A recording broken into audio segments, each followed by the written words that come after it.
నమస్తే welcome to news can నేను మీ వెన్నెల మనం చూసుకున్నట్లయితే తెలంగాణలో ఎన్నికల హడావిడి హోరాహోరీగా సాగుతుంది. ఇక్కడ మనం ప్రధానంగా చూసుకున్నట్లయితే ఇటు ఏదైతే బీఆర్ఎస్ అసంతృప్తులు ఉంటారో ఎవరైతే టికెట్లు రాని వాళ్ళు ఉంటారో ఈ కాంగ్రెస్ పార్టీ ప్రధానంగా వారిని వాళ్ళ పార్టీలోకి ఆశావాహాలను తీసుకోవాలని చూస్తుంది. అలాగే మనం ఇక్కడ ప్రధానంగా చూసుకున్నట్టయితే ఇటు బీఆర్ఎస్ లో దాదాపు సిట్టింగ్ ఎమ్మెల్యేలకి టికెట్ ఇవ్వడం జరిగింది. వారిలో కూడా 23 మందికి ప్రజల నుంచి మంచి స్పందన వస్తుంది. కానీ 32 మందికి నో అని అంటే ప్రజల నుంచి వ్యతిరేకత బాగుంది. అయితే ఈ నేపథ్యంలో కేసీఆర్ కొత్త వ్యూహాలను రచిస్తున్నారు.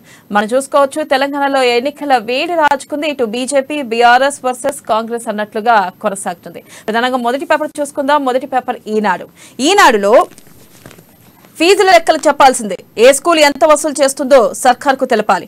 ఆ వివరాలు ఆన్లైన్లోనే పొందుపరుస్తున్న విద్యాశాఖ.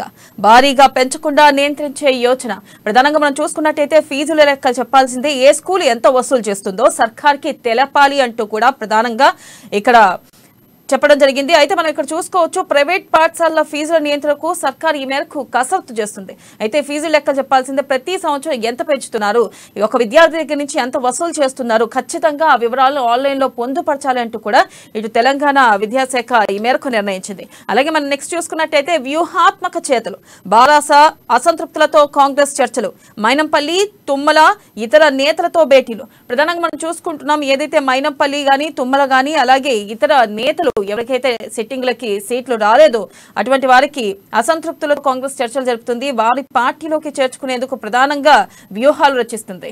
అయితే మనం నెక్స్ట్ చూసుకోవచ్చు ఎన్టీఆర్ది అసాధారణ వ్యక్తిత్వం. రామాయణ భారతాల్లోని పాత్రలకు ప్రాణం పోశారు. దేశ రాజకీయ చరిత్రలో విశిష్ట అధ్యయనాన్ని రచించారు. ప్రస్తుతించిన రాష్ట్రపతి ద్రౌపది ముర్ము. ప్రధానంగా మనం చూసుకున్నట్టయితే నిన్న ఎన్టీఆర్ శత జయంతి సందర్భంగా నిన్న ఎన్టీఆర్ 100 రూపాయల నాణెం విడుదల చేశారు. అయితే ఈ నేపథ్యంలో ఈ మేరకు ద్రౌపది ముర్ము రామాయణ భారతాల్లోని పాత్రలకు ఎన్టీఆర్ ప్రాణం పోశారని ఆయన విశిష్ట అధ్యాయాన్ని రచించారు అంటూ కూడా ఈ మేరకు ఆవిడ ఎన్టీఆర్ గురించి మాట్లాడడం జరిగింది. అలాగే మనం నెక్స్ట్ పేపర్ చూసుకున్నట్టయితే ఆంధ్రజ్యోతి. ప్రధానంగా ఆంధ్రజ్యోతిలో కేసీఆర్ కుతంత్రం. ప్రతిపక్షాలను నిర్వీర్యం చేయడానికి ఎత్తులు. రాష్ట్రం వచ్చిన కొత్తలో పునరీకరణ నినాదం. ఆ పేరిట కాంగ్రెస్ బలహీనం. టీడీపీ నిర్వీర్యం. 2018 ఎన్నికల తర్వాత కాంగ్రెస్ కాకవికలం. హస్తం బలహీనంతో పుంజుకున్న కమలం. ఆ పార్టీని అలలా లేపి కుదేసిన కేసీఆర్. రేవంత్ నాయకత్వం. కర్ణాటక ఎన్నికలతో అనూహ్యంగా పుంజుకున్న కాంగ్రెస్ పార్టీ. అసెంబ్లీ ఎన్నికల ముందు నువ్వా నేనా పోటీ. అందుకే మళ్లీ దెబ్బతీసేందుకు వ్యూహాలు. అయితే నిన్న ములుగు జిల్లా గ్రంథాలయ సంస్థ చైర్మన్ గోవింద్ నాయక్ ను ఆయన నివాసంలో కలిశారు మంత్రి దయాకర్ అలాగే ఎమ్మెల్సీ పల్లా రాజేశ్వర రెడ్డి. ఈ నేపథ్యంలో ఆయన ఈ వ్యాఖ్యలు చేయడం జరిగింది. అయితే కేసీఆర్ కుతంత్రం చేస్తున్నారు, ప్రతిపక్షాలను నిర్వీర్యం చేయడానికి ఎత్తులు వేస్తున్నారు అంటూ కూడా ఈ మేరకు ఆయన వ్యాఖ్యానించడం జరిగింది. అలాగే ఇక కొత్త అసెంబ్లీ ఎన్నికల నేపథ్యంలో మళ్లీ తెరపైకి. 2019లోనే శంకుస్థాపన. కోర్టు ఆదేశాలతో ఆగిన నిర్మాణ పనులు. తాజాగా ఫైల్ కదులుతున్న సర్కార్. ఇక ఉన్న చోట కట్టాలా, నగరం వెలుపల. ఇక ప్రభుత్వ పెద్దలు అధికారుల తర్జన నిర్మాణానికి సరైన స్థలం కోసం అన్వేషణ. అయితే ఇక కొత్త అసెంబ్లీ అంటూ ఎన్నికల నేపథ్యంలో మళ్లీ తెరపైకి వచ్చింది. అయితే ఈ నేపథ్యంలో అయితే వెలుపల కట్టాలా, నగరం వెలుపల కట్టాలా, లేకపోతే ఎక్కడ ఉన్న ప్లేస్లోనే కట్టాలా అనేది కూడా తర్జన అవుతున్నట్లు తెలుస్తుంది. ఇక మనం నెక్స్ట్ చూసుకున్నట్టయితే బీఆర్ఎస్ జోలికి వస్తే ఒక్కొక్కరిని కాల్చిపడేస్తా. నాగర్ కర్నూలు ఎమ్మెల్యే మర్రి జనార్దన్ రెడ్డి వివాదాస్పద వ్యాఖ్యలు. తన ప్రసంగాన్ని కాంగ్రెస్ కార్యకర్తలు అడ్డుపడుతున్నారని ఆగ్రహం.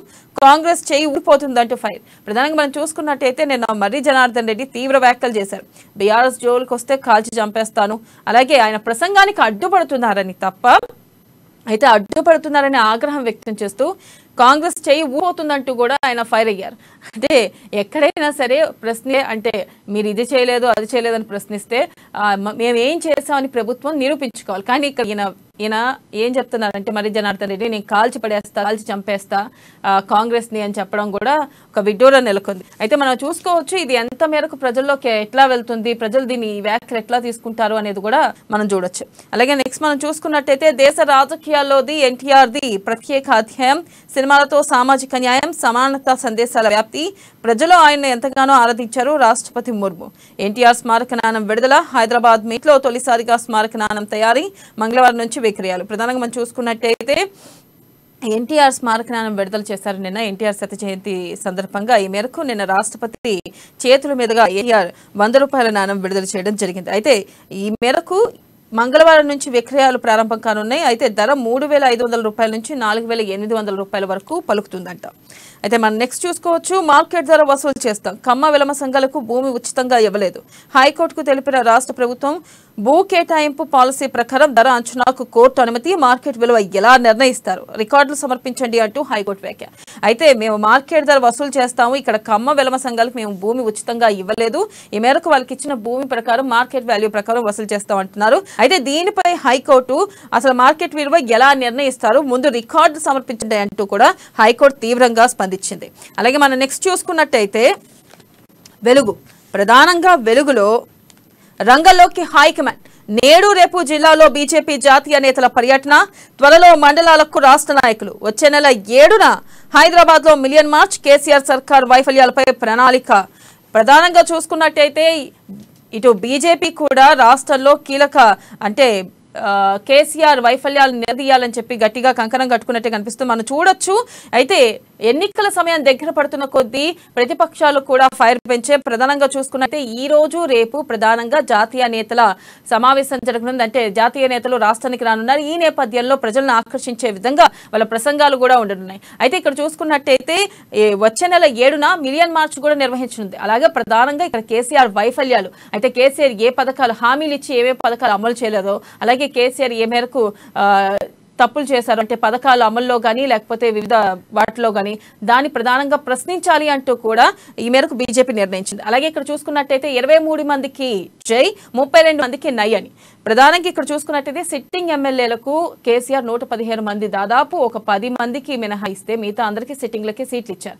ఈ నేపథ్యంలో 23 మందికి జై కొడుతున్నారు జనాలు, కానీ 32 మందికి ప్రజల్లోంచి వ్యతిరేకత ఉంది. ఈ నేపథ్యంలో కేసీఆర్ వ్యూహాత్మకంగా తన వ్యూహాలు రచిస్తున్నారు. ప్రధానంగా మనం చూసుకున్నట్టయితే ఇక్కడ సిట్టింగ్ ఎమ్మెల్యేలని ఏ విధంగా ప్రజల్లోకి తీసుకెళ్లాలి, అలాగే వ్యతిరేకతను ఏ విధంగా పోగొట్టాలని ఆయన ఏదైతే అభ్యర్థుల లిస్టు ప్రకటించిన తర్వాత ఫ్లాష్ సర్వే చేయించారు.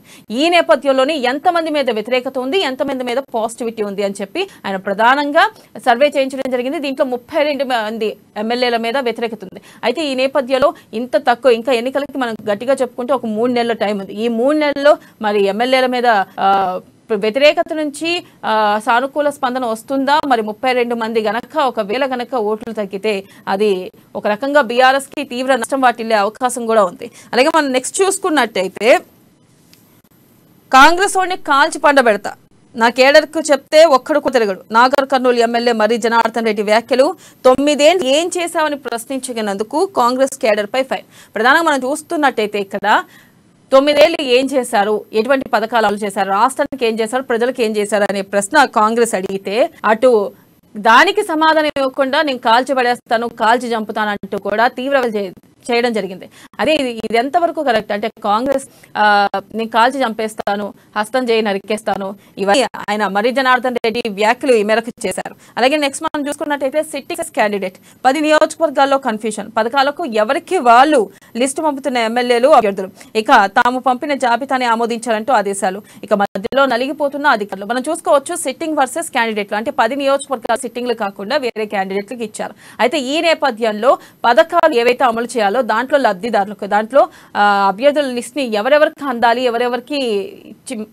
ఎవరెవరికి పథకాలు అందాలి అనే దాంట్లో ఇటు సిట్టింగ్లు కొంత లిస్టు పంపిస్తున్నారు, అలాగే ఇటు క్యాండిడేట్లు కొంత లిస్టు పంపిస్తున్నారు. ఈ నేపథ్యంలో మాది అమలు చేయాలంటే మాది అమలు చేయాలంటూ కూడా ఇద్దరు పోటాపోటీ నెలకొంది. ఈ నేపథ్యంలో అసలైన లబ్ధిదారులకి ఎవరికి వెళ్తుంది, ఎవరు లబ్ధిదారులకి ఇస్తున్నారా లేకపోతే వాళ్ళకి ఇస్తున్నారా? అయితే ఈ నేపథ్యంలో అధికారులు సతమతం అవుతున్నారు అంటూ, నలిగిపోతున్నారు అంటూ కూడా ఈ మేరకు న్యూస్ వచ్చింది. అయితే ప్రధానంగా వీటిపై మనతో మాట్లాడడానికి మన రాజకీయ విశ్లేషకులు కృష్ణమూర్తి ఉన్నారు, వారితో మాట్లాడదాం. కృష్ణమూర్తి చెప్పండి, మనం ఇక్కడ చూసుకున్నట్టయితే బీఆర్ఎస్ లో ఆయన అభ్యర్థుల్ని ప్రకటించిన తర్వాత ఫ్లాష్ సర్వే చేయించారు. ప్రధానంగా ఇక్కడ 23 మందికేమో ప్రజల నుంచి మంచి స్పందన వస్తుంది, 32 మందికేమో ప్రజల నుంచి వ్యతిరేకత ఉంది. ఈ నేపథ్యంలో ఎట్లా అయినా సరే 32 మందిని మళ్ళీ సానుకూలత భావం తేవాలి అని ఇటు కేసీఆర్ ప్లాన్ చేశారు. అయితే ఈ నేపథ్యంలో అసలు ఇది ఎంతవరకు వర్కౌట్ అవుతుంది? ఒకవేళ కనుక 32 మంది ఎమ్మెల్యేల మీద వ్యతిరేకత ఉంటే అది ఒక రకంగా బీఆర్ఎస్ కి నష్టం కలిగిస్తుంది కదా, దీనిపై మీరేమంటారు? కేసీఆర్ ఎప్పుడు కూడా గెలుపు గుర్రాలకే ప్రాధాన్యత ఇస్తారు. అంటే కేసీఆరే కాదు, ఏ పార్టీ అయినా ఇస్తా ఉంది.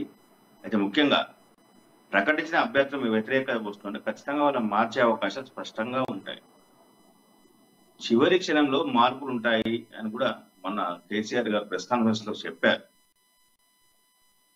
ఇది తుది జాబితా అయినప్పటికీ చివరి క్షణంలో కొన్ని మార్పులు చేర్పులు ఉండొచ్చు అనే ఒక సంకేతం ఇచ్చారు. ఆ సంకేతం కోసమే ఇప్పుడు ఆయన ఫ్లాష్ సర్వేలు చేయిస్తా ఉన్నారు. కొంత ఎవరికి పట్టున్నది, ఎవరికి పట్టలేదు, కాన్స్టిట్యున్సీ గురించి ఎవరు ఎక్కువగా పనిచేశారు, ఎవరు ప్రజల కోసం పనిచేశారు, ఎవరు పదవులను అనుభవించారు అనే అంశం మీద కొంత స్పష్టత తీసుకుంటా ఉన్నారు. ఈ ఫ్లాష్ సర్వేలు అందులో భాగంగానే జరిగినటువంటి ఈ ఫ్లాష్ సర్వే. అయితే ఇప్పుడు ఇక్కడ బీఆర్ఎస్ మీద వ్యతిరేకత ఏ మేరకు ఉంది అనేది మనం ఇక్కడ పరిశీలించాల్సిన అవసరం ఉంది. అంటే మీరు చెప్పినట్టుగా వాళ్ళు సర్వే చేసినట్టుగా 22 మందికి ప్రజల్లో కొంత ఆదరణ ఉంది, 32 మందికి లేదు అని చెప్పేసి ఈ సర్వేలలో చేరింది. అంటే బీజేపీకి బీఆర్ఎస్ కు ఓన్లీ అంటే 50% మాత్రమే, అంటే షాంపిల్లో 115 మందిని ఇప్పుడు వాళ్ళు అభ్యర్థులు ప్రకటించిన నేపథ్యంలో ఇది షాంపిల్ సర్వే 55 మంది మీద చేయించారు. 55 మందిలో 33 మందికి వ్యతిరేకత వచ్చింది, 22 మందికి సానుకూలత వచ్చింది. సుమారుగా 60% ప్రజాప్రతినిధులు ప్రజా వ్యతిరేకులుగా ఉన్నారు అనేది కేసీఆర్ దృష్టిలో పడింది. మరి 60% మందిని చివరి క్షణంలో అంటే ఇప్పుడు ప్రకటించిన వారికి కాకుండా 60 మందికి వేరే వాళ్ళకి ఇస్తే ఖచ్చితంగా తిరుగుబాటు అనేది బీఆర్ఎస్ మొదలవుతుంది. ఎందుకంటే అభ్యర్థులు ప్రకటించారు, కొంతమంది వాళ్ళకు సంబంధించిన ఏర్పాట్లను పూర్తి చేసుకుంటా ఉన్నారు. ఈ నేపథ్యంలో ఆల్ ఆఫ్ సడన్ గా అభ్యర్థులను మార్చడం ద్వారా ఎవరైతే ఇప్పటి వరకు నేనే ఎమ్మెల్యే క్యాండిడేట్ ను పోటీ చేస్తున్నానని ప్రజల్లో చెప్పుకొని తిరిగారో వాళ్ళందరూ కూడా కొంత పార్టీ మీద, నాయకుడి మీద వ్యతిరేకత ఏర్పడి తిరుగుబాటుకు దిగే అవకాశం ఉంది. అంటే రెబల్ క్యాండిడేట్ గా వేసే అవకాశాలు కూడా ఉన్నాయి. మరి దీన్ని ఎలా సరి చేస్తారు, ఏం చేస్తారు అనేది అది కూడా చెప్పారు మన కేసీఆర్ గారు. ఏమనంటే మా అస్త్రాలు మాకు ఉన్నాయి, అసంతృప్తిని ఏ రకంగా ఉపయోగించాలని మాకు ఉన్నది, మా దగ్గర చాలా అస్త్రాలు ఉన్నాయి, మేము ప్రయోగిస్తాం అని చెప్పేసి చెప్పారు. వాళ్ళకి నామినేటెడ్ పోస్ట్ ఇష్టమంటారా, రాజ్యసభ ఇష్టమంటారా, వాళ్ళు ఎంతవరకు నమ్ముతారు, కేసీఆర్ మనం ఎంతవరకు విశ్వసిస్తారు అనేది కూడా కొంత ఇక్కడ మనం పరిశీలించాల్సిన అవసరం. అయితే మనం ఇప్పుడు ఈ ఎమ్మెల్యేల మీద వచ్చినటువంటి రిపోర్టు ఆధారంగా వాళ్ళని మారుస్తారా అంటే మార్చారనుకోండి, ఇప్పుడు ఆశావాహుల్లో మళ్ళీ పోటీ పెరుగుతుంది.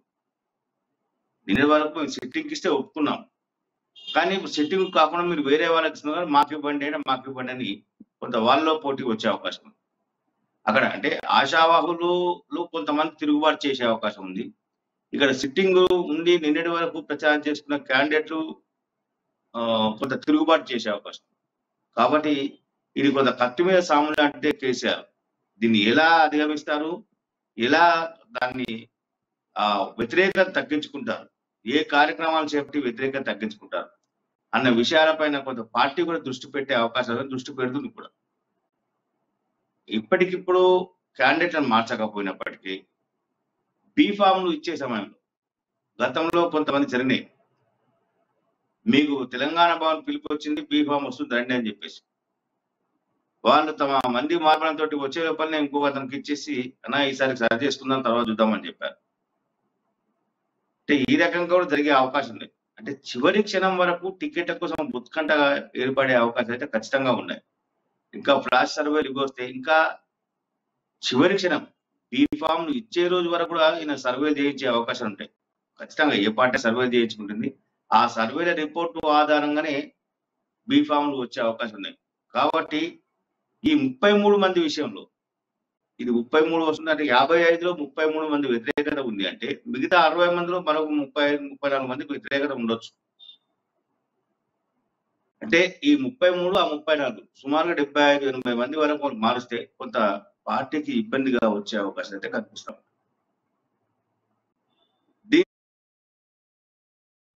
అలాగే ఇక్కడ చూసుకున్నట్టయితే ఈ నేతల పర్యటన ఉండబోతుంది. ఈ రోజు రేపు జాతీయ నేతల పర్యటన ఉండబోతుంది అని చెప్పి బీజేపీలో మనకి తెలుస్తుంది. అయితే ప్రధానంగా చూస్తున్నట్టయితే జాతీయ నేతల పర్యటన ఇటు తెలంగాణలో ఏ విధంగా వాళ్ళకి ఫలిస్తుంది అంటారు? అంటే రానున్న రోజుల్లో కొంతమేరకు అంటే మునుపటితో పోలిస్తే ఇప్పుడున్న పరిస్థితుల్లో బీజేపీకి అది ఎంతవరకు కలిసి వస్తుంది అంటారు? జాతీయ నేతలు అనేది సునీల్ బన్సల్, తరుణ్ చుగ్, ప్రకాష్ జావదేకర్ వీళ్ళు అంటే వీళ్ళు ఇప్పటికే పార్టీలో తెలంగాణ పార్టీ పైన కొంత అవగాహనకు వచ్చారు. తెలంగాణ పార్టీలో ఏం జరుగుతుంది, ఏం చేస్తున్నారు అనే విషయాన్ని వాళ్ళు ఎప్పటికప్పుడు తెలుసుకుంటున్నారు, కొంచెం అంచనా వేస్తా ఉన్నారు, కొంత సలహాలు సూచనలు కూడా చేస్తా ఉన్నారు. అయితే వీళ్ళు పర్యటించడం అనేది క్షేత్రస్థాయిలో పర్యటించడం అనేది కార్యకర్తల్లో నెలకొన్న అభిప్రాయాన్ని తెలుసుకునేందుకు మాత్రమే ఈ పర్యటన ఉపయోగపడతాం.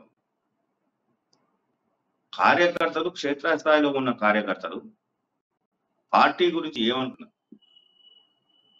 అభ్యర్థులు ఎవరైతే బాగుంటుంది అనుకుంటున్నారు, ప్రచారం ఏ రకంగా సాగించాలి, ప్రజలు బీజేపీ నుంచి ఏం ఆశిస్తా ఉన్నారు, ప్రజల ఆశలకు అనుసంధానంగా బీజేపీ నడిపిస్తే ఎలా ఉంటుంది, లేదంటే ప్రధానమంత్రి నరేంద్ర మోడీ 9 ఏళ్ల ప్రధానమంత్రి నరేంద్ర మోడీ పాలనలో తీసుకున్నటువంటి నిర్ణయాలు, చేపట్టిన సంక్షేమ అభివృద్ధి పథకాలపైన ప్రజల్లో ఏ అభిప్రాయం, బీఆర్ఎస్ కాంగ్రెస్ కంటే భిన్నమైనటువంటి హామీలు ఏవి ఇస్తే బాగుంటుంది, వీటన్నింటి మీద వీళ్ళు కొంత అధ్యయనం చేసే అవకాశం ఉంది. కొంతకాలంగా మనం గమనించవచ్చు, నాయకులు అంటే రాష్ట్ర పార్టీతో సంబంధం లేకుండా జాతీయ స్థాయి నాయకులు ఆయా అసెంబ్లీ నియోజకవర్గాలు పర్యటించి వాళ్ళు వెళ్ళిపోతా ఉన్నారు. అధిష్టానానికి తమ పర్యటనలో వచ్చినటువంటి అంశాలను ఒక నివేదిక రూపంలో వాళ్ళు సమర్పిస్తా ఉన్నారు. అందులో భాగంగానే అంటే బీజేపీ జాతీయ నాయకులు వీళ్ళంతా కూడా అంటే అధిష్టానం కూడా 4-5 అంచెల వ్యవస్థను ఏర్పాటు చేసుకొని గెలుపు కోసం ఏ రకమైన చర్యలు తీసుకోవాలి, గెలవాలంటే ఏం చేయాలి, ఏ అభ్యర్థి ఉంచాలి అన్న విషయంలో కొంత సర్వేలు చేయిస్తా ఉన్నది, అభిప్రాయాలు తీసుకుంటా ఉన్నది, నివేదికలను కూడా తీసుకుంటున్నది. పార్టీ నేతలను ఇతర రాష్ట్రాలకు చెందినటువంటి ఎమ్మెల్యేలు, ఎమ్మెల్సీలను వీళ్ళని కూడా పంపిస్తా ఉన్నది. ఇప్పటికే పార్లమెంటు ప్రవాసీ యోజన కింద కేంద్ర మంత్రులను కూడా పర్యటన పంపించి బహిరంగ సభ నిర్వహిస్తా ఉన్నారు. పూర్తి అంటే రాష్ట్రంలో రాష్ట్ర నాయకత్వానికి మరింత తోడుగా బూస్టప్ ఇచ్చేందుకు, వాళ్ళలో కొంత బూస్టప్ ఇచ్చేందుకు ఈ కార్యక్రమాలను జాతీయ పార్టీ చేపట్టింది. ఈ పార్టీ అంటే ఈ పర్యటనలు, జాతీయ స్థాయి నాయకుల పర్యటన వల్ల క్షేత్రస్థాయిలో ఉన్నటువంటి కార్యకర్తలకు కానీ ప్రజలకు కానీ బీజేపీ ఇంటి వద్దకే పాలన తీసుకొస్తుంది. కేంద్ర మంత్రులు కూడా మా దగ్గరికి వస్తా ఉన్నారు అంటే పాలనలో పారదర్శకం ఉంటుంది అన్న నమ్మకాన్ని కల్పించాలి, వాళ్ళు అభిప్రాయం నెలకొల్పాలి అనే ఉద్దేశంతో బీజేపీ జాతీయ నాయకత్వం కొంత ప్రయత్నం చేస్తా ఉన్నది. మనం ఒక్కసారి గతంలో 2019లో కేంద్ర హోంమంత్రి అమిత్ షా 3 రోజులు తిరిగారు నల్గొండ జిల్లాలో.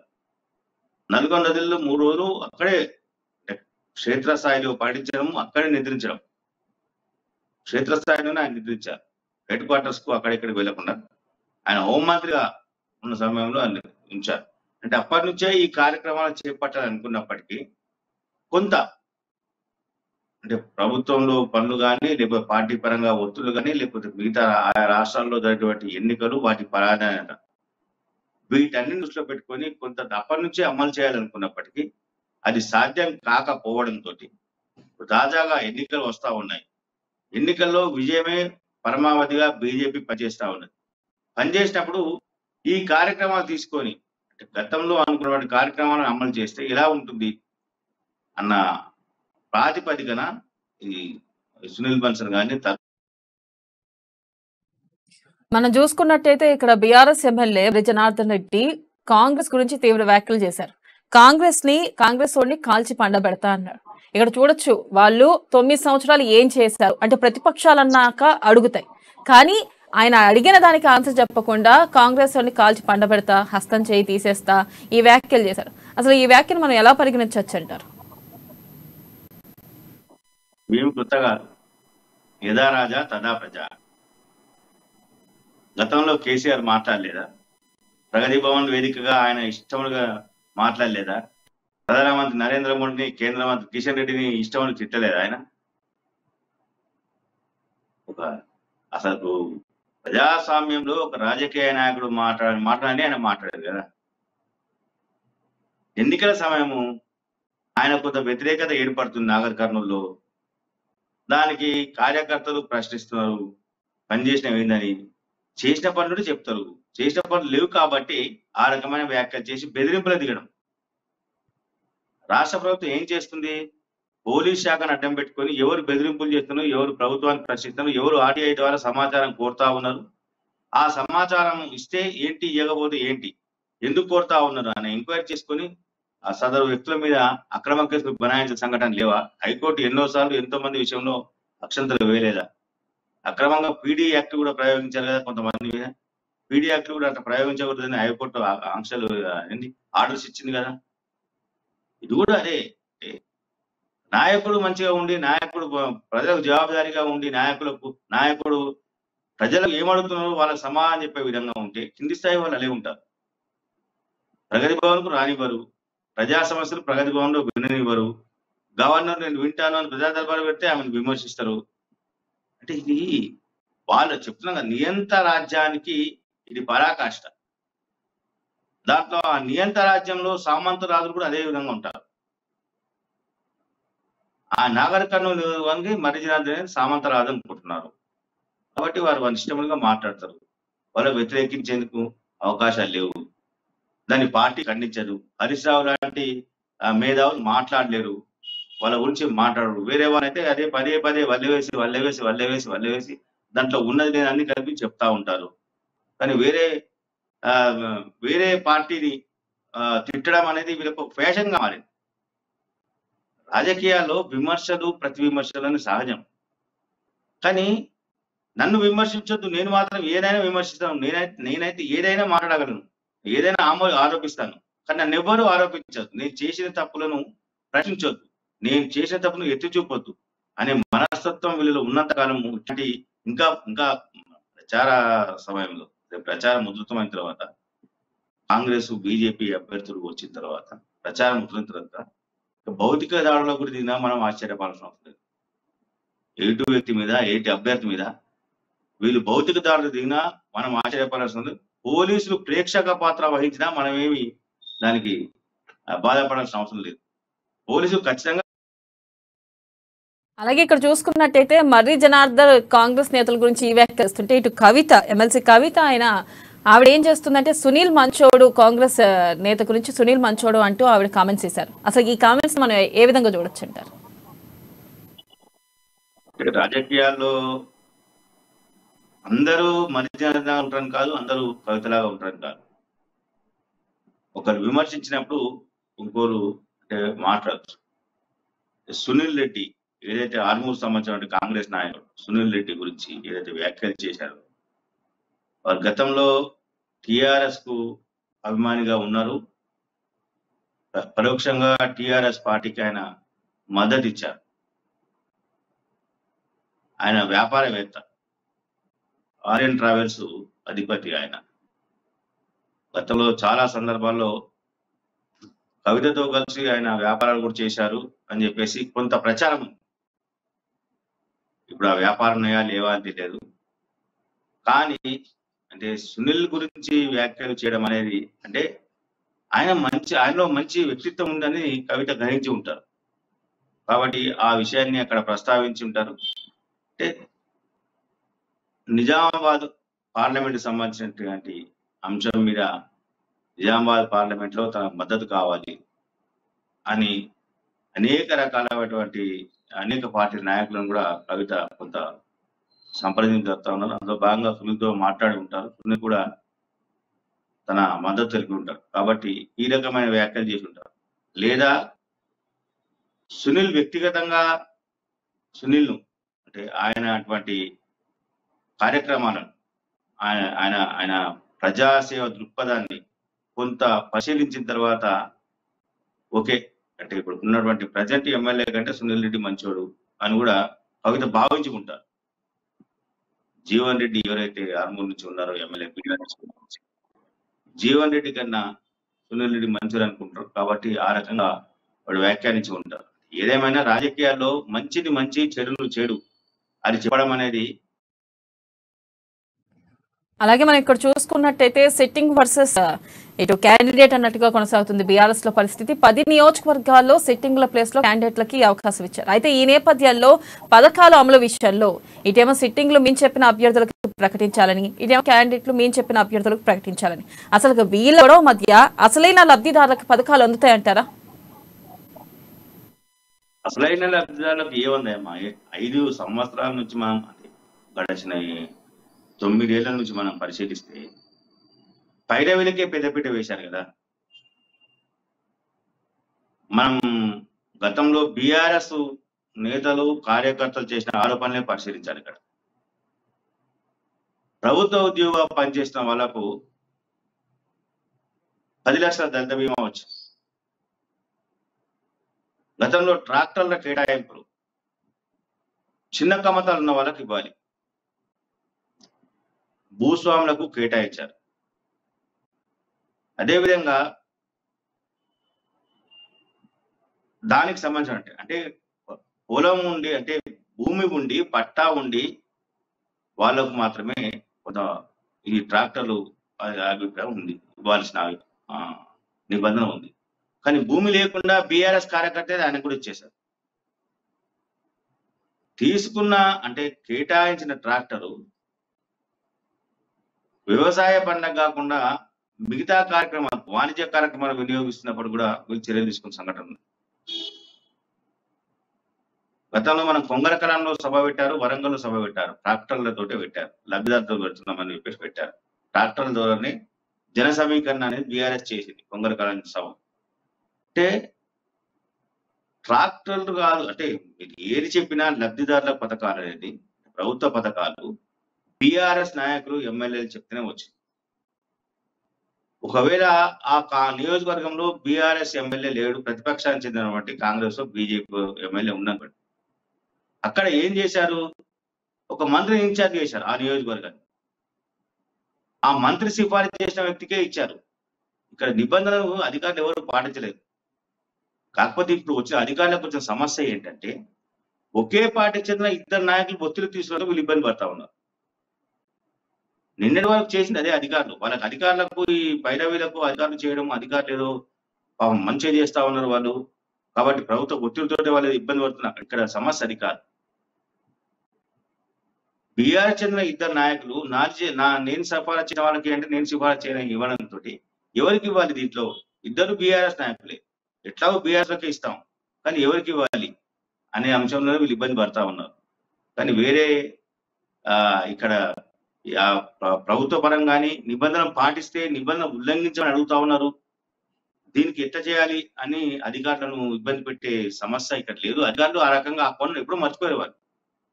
మార్గదర్శకాలు ఒక పథకానికి కొన్ని మార్గదర్శకాలు ఇచ్చారు, ఆ మార్గదర్శకాల ప్రకారంగా చేయాలి అని వాళ్ళు ఎప్పుడూ మర్చిపోయారు ఆ విషయాన్ని. ఏ పథకానికి ఏ ప్రజాప్రతినిధి ఇచ్చారు, ఏ పార్టీకి చెందినవారు, దాంట్లో బీఆర్ఎస్ ప్రజాప్రతినిధి ఉన్నారా లేరా, ఉంటే ఆయన కన్నా పెద్దవాళ్ళు ఇంకోరని ఇచ్చారా, దాన్ని అమలు చేద్దాం, మిగతా వాళ్ళు చూసుకుంటారని ఫోన్ చేసి చెప్తే అయిపోద్ది అనుకునే దాంట్లో వీళ్ళు ఉన్నారు. అనేక చోట్ల ఈ పథకాలు అర్హులకు అందకుండా ఇబ్బందులకు గురవుతూ ఉన్నారు.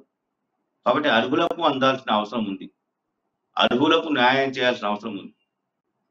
ఇప్పుడు కొత్తగా ఒకటే పార్టీ చెందిన వాళ్ళు 2 రావడంతో అధికారులు ఇబ్బంది పడుతున్నారు. అసలైన అర్హులకు వీళ్ళు ఇవ్వట్లేదు అనే విషయం స్పష్టమవుతా ఉంది. డబుల్ బెడ్రూమ్లు తీసుకోండి, అనేక చోట్ల డబుల్ బెడ్రూమ్ ఇల్లు ఉన్న వాళ్ళకే వచ్చాయి. ఒక్కోళ్ళకు 2, 3 కూడా ఇచ్చారు. ఒకళ్ళకంటే ఆ కుటుంబంలో ఉన్న వాళ్ళకు వేరు వేరు పేర్ల మీద తండ్రి కొడుకు లేకపోతే అత్త అల్లుడు ఆ టైప్ లో ఇచ్చారు. అంటే ఈ రకంగా అంటే ఎవరికి వాళ్ళ రైట్ కృష్ణమూర్తి, థ్యాంక్ యూ. మనం చూసుకున్నట్టయితే ఇటు తెలంగాణలో హోరాహోరీ పోటీ నెలకొంది. ఈ నేపథ్యంలో ఎవరు గెలుస్తారు ఎవరు ఓడతారు అనేది పక్కన పెడితే ఇటు రాజకీయ విమర్శలే గానీ ప్రతి విమర్శలే గానీ ఒక హద్దు దాటి మరీ ముందుకెళ్తున్నాయి. ఈ నేపథ్యంలో ప్రజలు ఏ విధంగా స్వీకరిస్తారో అలాగే ఏ పార్టీకి పట్టం కడతారో అనేది కూడా కొన్ని రోజుల వరకు వేచి చూడాల్సిందే. ఇది వాళ్ళ న్యూస్. క్యాన్ కీప్ వాచింగ్ అమ్మా న్యూస్, నిజం కోసం జనం కోసం.